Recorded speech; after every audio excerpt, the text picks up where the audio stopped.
భారతదేశంలో దాదాపు 47% మందికి విటమిన్ B12 లోపం కనిపిస్తుంది. మిగిలిన వారిలో కూడా చాలా మందికి ఈ విటమిన్ సరిపడా మోతాదులో ఉండదు.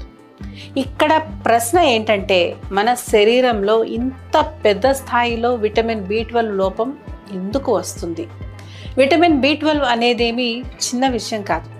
మన రోజువారీ జీవితంలో శరీరం సజావుగా పనిచేయడానికి అవసరమైన ముఖ్యమైన vitamin E vitamin B12.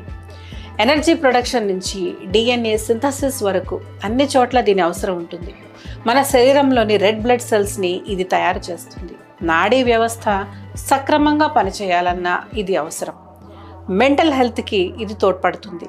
Brain damage, Alzheimer's వ్యాధి వంటి వాటిని నివారించడంలో కూడా ఈ విటమిన్ B12 సహాయపడుతుంది. అంతేకాదు ఇది మన స్ట్రెస్ లెవెల్ని కూడా చాలా వరకు తగ్గిస్తుంది. అందుకే